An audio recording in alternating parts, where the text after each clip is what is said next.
David Corenswet a roté et j'ai l'impression que c'est la fin du monde. Bienvenue à tous dans cette nouvelle vidéo dans laquelle nous allons parler des grosses dernières actualités d'ici. Elles sont maigres, mais pourtant, si on creuse un petit peu, on peut voir qu'il y a des choses très intéressantes qui se dégagent de ces informations et de ces rumeurs que nous avons eues ces derniers jours et ces dernières semaines, mais surtout ces derniers jours. Évidemment, il est impératif de commencer par la prochaine grosse production de DC, qui est le film Superman réalisé par James Gunn, prévu pour sortir le 11 juillet 2025 dans les salles obscures. Et ce film-là, la communication, je trouve, avait très bien commencé autour du film Superman, où James Gunn avait su créer un événement autour de la première bande-annonce, et c'est d'ailleurs pour ça qu'elle a eu des chiffres aussi impressionnants. Un événement était vraiment créé, qui avait su susciter de la curiosité. Et c'était une très bonne surprise à ce moment-là. Depuis, on a eu le Puppy Ball, qui a été une énorme déception, où on nous a teasé qu'on aurait quelque chose, pour avoir juste un Guy Gardner coupe au bol, qui n'a vraiment pas plu à tout le monde. Moi, j'ai aimé pour la simple et bonne raison que c'est le Guy Gardner que j'aime bien, et que forcément, Nathan Fillion est un acteur que j'aime beaucoup grâce à la série The Rookie, donc forcément, ce Guy Gardner, je sens que je vais adorer le personnage, même si pour l'instant, comme dit, le costume, je n'aime pas trop, mais ça va évoluer avec le temps. Là, c'est un costume générique pour Maxwell Lord, mais à un moment donné, très probablement peut-être même dans ce film ou dans la série Lanterns, il aura son costume original des comics.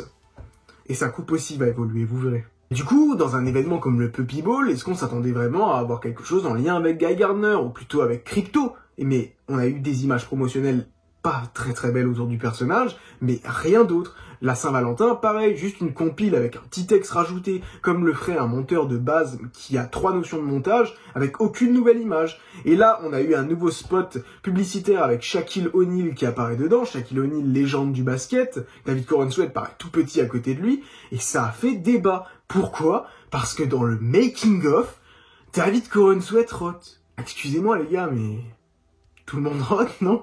Et oui, ok, peut-être que c'est pas le truc le plus classe venant de Superman, mais déjà c'est le making-of, et surtout, je pense que sur le moment, il s'en est pas spécialement rendu compte de fou, il a fait ça en pensant peut-être pas que ça apparaîtrait dans le making-of, mais pour l'instant, David Corenswet a toujours eu une image très propre, celle d'un gars assez classe, un gentleman, donc je trouve ça étrange que là, lui, se dise « Ouais, je veux devenir un petit beauf ». Non, c'est pas totalement contre l'image de David Corenswet jusqu'à maintenant. Donc à mon avis, en voyant ces images, même lui, ça l'a énervé. En tout cas, je pense. Il y a également beaucoup de critiques sur le costume de Superman, mais ça fait déjà un moment qu'elles sont là, et j'en ai déjà parlé. À mon avis, Superman ne gardera pas ce costume tout le long du film. À la fin, attendez-vous, à mon avis, à avoir un costume style Man of Steel bis, vraiment un costume très kryptonien, et plus un costume style cosplay, même si j'aime beaucoup ce costume, et c'est pour ça que ça va être d'autant plus kiffant que James Gunn fasse monter la sauce pendant tout le film, en ayant ce costume qui sera possiblement fait par la mère de Clark, et qui à la fin aura un costume ultra kryptonien venant de la forteresse de solitude.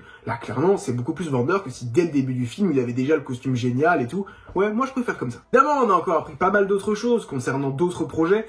Avant tout, je t'invite bien évidemment à t'abonner à cette chaîne, à laisser un pouce et à activer la cloche. Et dis-moi dans les commentaires ce que tu penses de cette histoire de Raw. J'aurais jamais cru dire ça sur cette chaîne, mais je l'ai dit. My Time to Shine Hello nous balance une petite information pas piquée des hannetons et qui fait énormément plaisir, comme quoi Zatanna serait prévue pour être dans le DCU. Alors, on s'en doute que Zatanna sera bel et bien de la partie à un moment donné, peut-être dans le film Swamp Thing qui introduira à mon avis tout le lore magique du ce DCU, et à mon avis dans le chapitre 2, on aura également le droit à Shazam, à Black Adam, mais également à John Constantine et à un développement de Zatanna et possiblement même à une Justice League Dark. Donc ouais, ce serait pas du tout déconnant. Maintenant, je veux que vous me disiez également dans les commentaires quelle actrice vous verriez pour incarner Zatanna, mais gardez en mémoire qu'il faut prendre ceci avec des pincettes, ça vient de My Time to Shine Hello, je donne 60-70% de crédibilité. Et que serait une vidéo news d'ici sans notre ami Jeff Snyder qui s'exprime en déclarant pas mal de petites choses.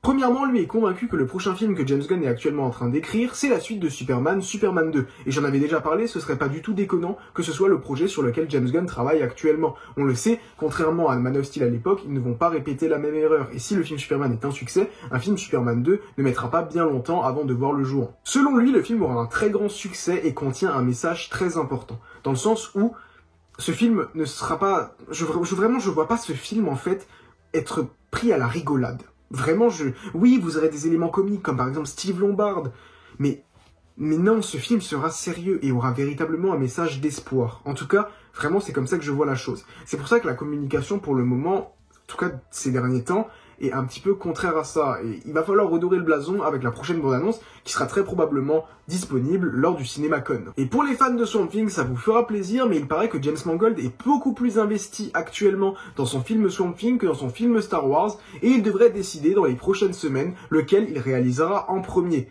Mais attention, étant donné que chez Star Wars, ça se porte un petit peu mal en ce moment, on sait pas trop vers quelle direction ils veulent aller, c'est un peu compliqué pour eux, ils sont en pleine restructuration de leur univers, donc comme dit, ce serait pas déconnant qu'ils commencent par Swamp Thing, surtout si lui actuellement est plus dans Swamp Thing et dans DC, donc ouais, il y a plus de chances que ce soit Swamp Thing qui sorte à mon avis dans...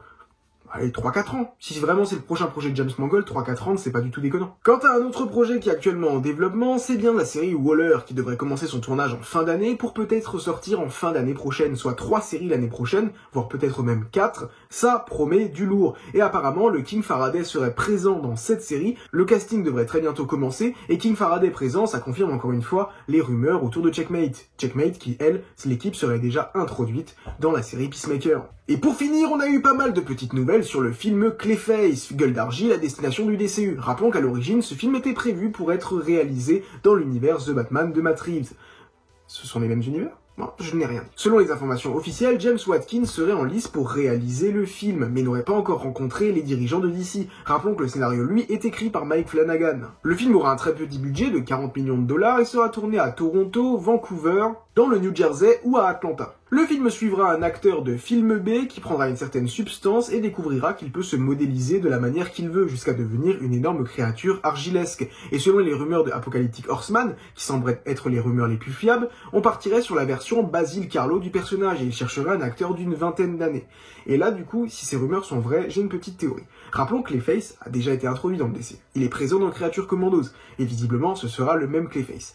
Mais dans Creature Commandos, alors oui c'est qu'une impression, mais on dirait pas que le personnage a 20 ans. Et si ce film Clayface se déroulait dans le passé et était une origin story au personnage, bah oui ce serait une origin story au personnage, qui fait fortement penser à l'épisode justement dans la série Batman The Animated Series, et que ce film se déroule dans le passé.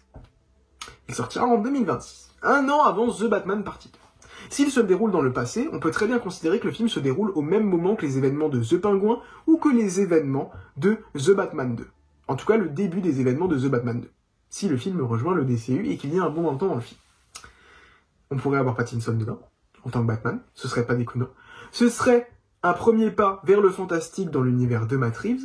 Matt Reeves est producteur sur le film, notez bien ça. Matt Reeves est producteur sur ce film Clayface. On aurait donc un premier pas vers le fantastique, qu'on pourrait encore développer dans le début de The Batman Partie 2 avec, pourquoi pas, un Mr. Freeze, afin d'avoir un bond dans le temps à la fin qui nous ramène à la temporalité actuelle, d'où le fait que Clayface est plus âgé dans Creature Commandos, et où on aurait un Batman avec une Bat Family qui serait devenu beaucoup plus fantastique et développé. Enfin bref, je sais pas ce que vous pensez de tout ça, dites-le moi dans les commentaires, et nous on se donne rendez-vous très bientôt à Metropolis.